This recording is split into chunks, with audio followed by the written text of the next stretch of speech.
don't get me wrong, white women artists are also very much hypersexual as well, but you are still able to ascend to the highest height of superstardom and become a Taylor Swift or become a Grammy Award winning artist like a Billie Eilish, who's very young, very similarly in age to Chloe Bailey. You see artists like that who are able to traverse up the musical ladder without having to expose every part of their body to do so. I'm not even wanting to blame the woman. This is not to blame the Black women artists who have to engage in this. This is an industrial problem. With Chloe, I just feel like it is over the top.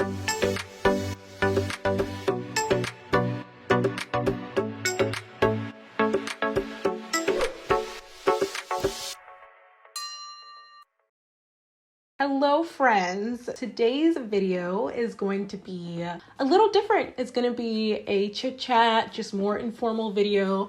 I am wanting to introduce a new series to my channel that I am tentatively titling According to Ashley, where I am going to be at least once a month to start discussing issues in pop culture that I just am particularly passionate about. You know, this is going to be completely unscripted. Don't worry, the video essays are still going to be the bulk of my channel. Definitely, if you're interested in pop cultural analysis and video essays, then hello, check my channel out. But I definitely want to have more informal conversations about issues that are, you know, relevant in pop culture as well, in addition to what I already talk about.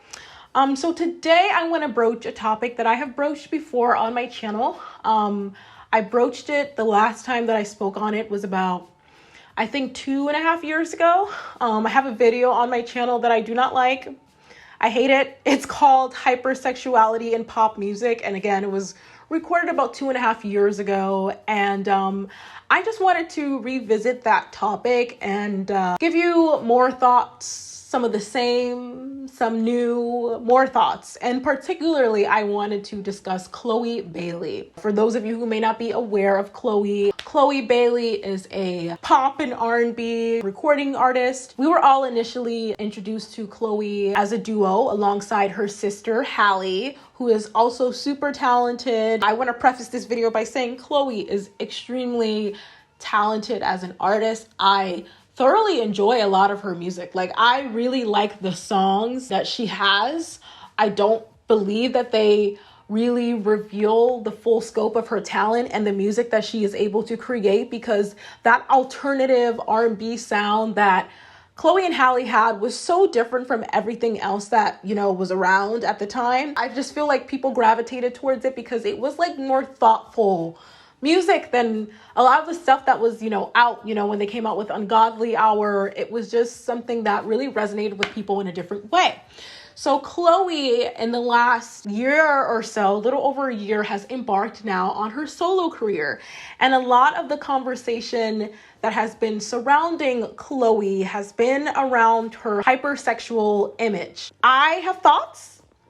I don't know if these are popular thoughts, but I'm just going to keep it real. You know, there's been a debate where, you know, there is a large, I would say, sector of her fan base. I will say these are people who are initially fans of her when she was a duo with her sister, who are offering the critique of this woman is doing too much. Like, it's hypersexual. It does not come natural. There was the famous lollipop licking Instagram live that was very cringe. To my 4 million followers and counting, my candy kisses and my clovers, thank you all so much for loving me, and I love you right on back.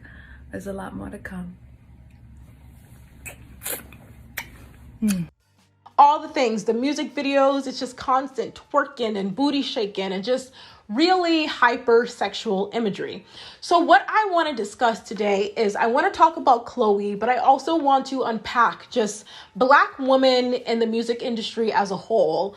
And again, a lot of the same, I've talked about this before. You can check out my previous video if you'd like. Black women in particular have to do so much in the modern times, you know. Back in the days with, I think of Whitney Houston, or even not that far back, if you're a child of the 90s like myself, not that far back, Brandy, the vocal Bible herself. You know, the girls of the late 90s, early 2000s, very, very early 2000s were also not particularly hypersexual.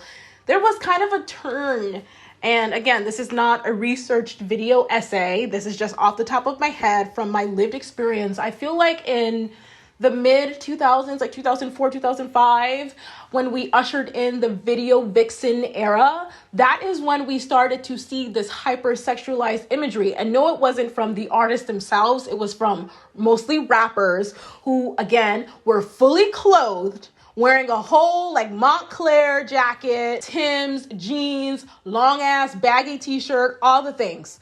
Meanwhile, right next to them, a woman in a thong and a bikini top or whatever the case may be.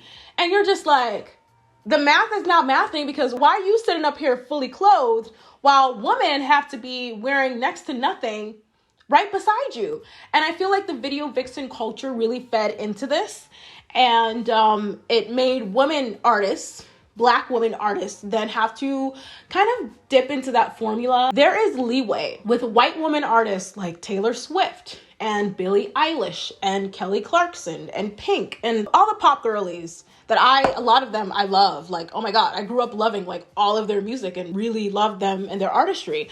But you see how they are not relegated to this really hypersexual imagery in the same way that Black women artists are. Like, don't get me wrong. Like, white women artists are also very much hypersexual as well, but you are still able to ascend to the highest height of superstardom and become a Taylor Swift or become a Grammy Award winning artist like a Billie Eilish, who's very young, very similarly in age, I think, to Chloe Bailey. You see artists like that who are able to traverse up the musical ladder without having to expose every part of their body to do so.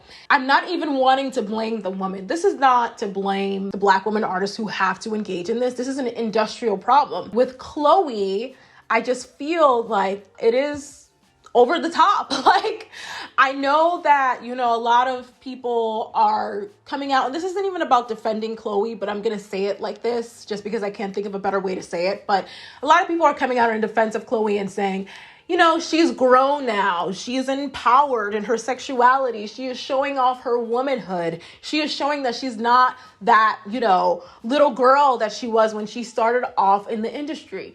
And my question to that is, why does being grown, why does embracing your womanhood have to entail being hypersexual? Why do women have to get empowerment from their bodies and what their bodies look like and what their bodies can do? Why is that the option? Why is that considered one of the ultimate signs of ways that a woman can be empowered, is through her body? Don't get me wrong. Obviously, sex is a very pleasurable act to partake in. I am not someone who is going to say that that is not the reality. Like, sex is pleasure.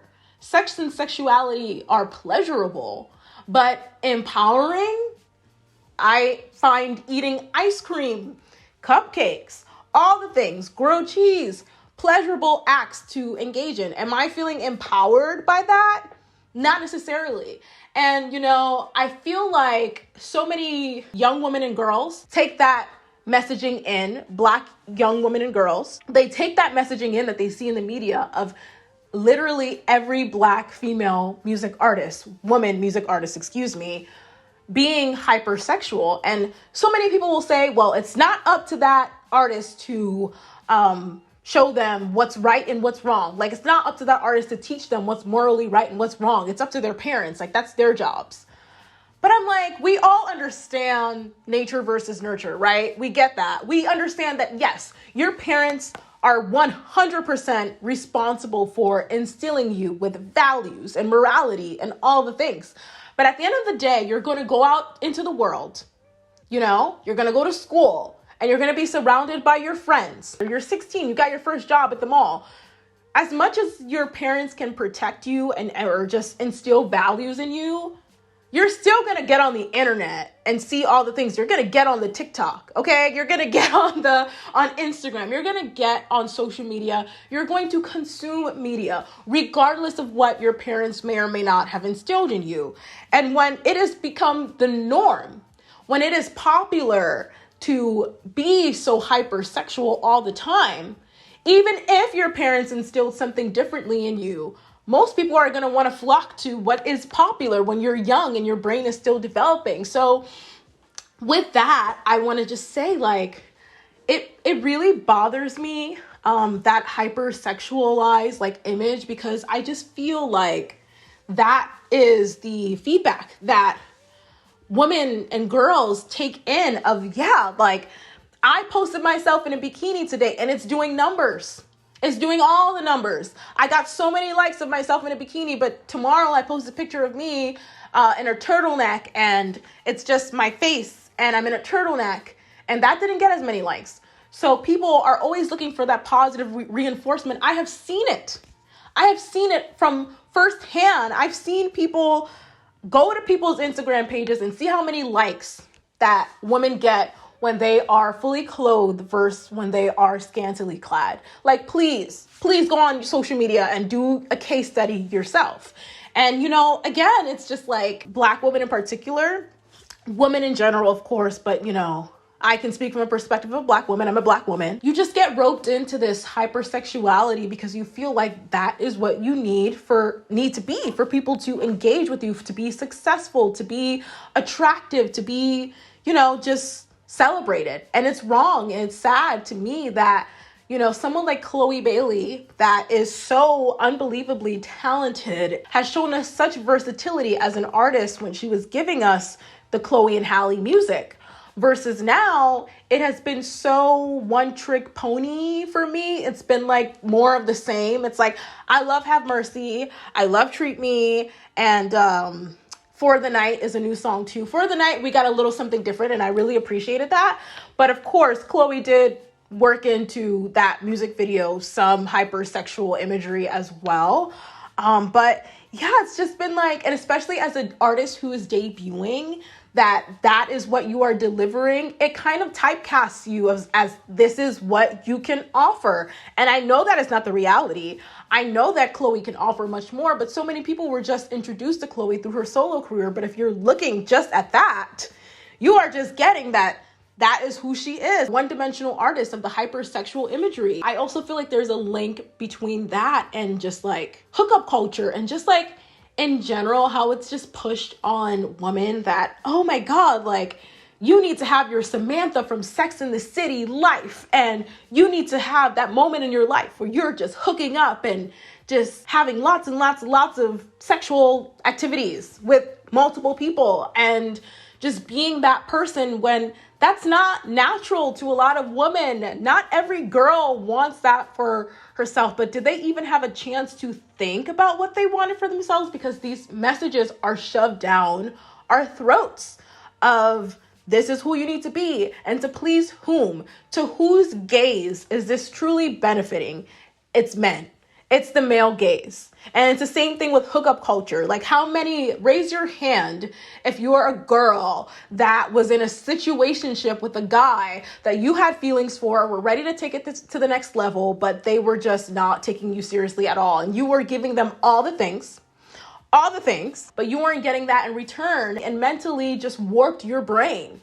Like, I feel like the media sets us up for taking in all of these images where we just give our bodies away over and over and over again just for the satisfaction of men.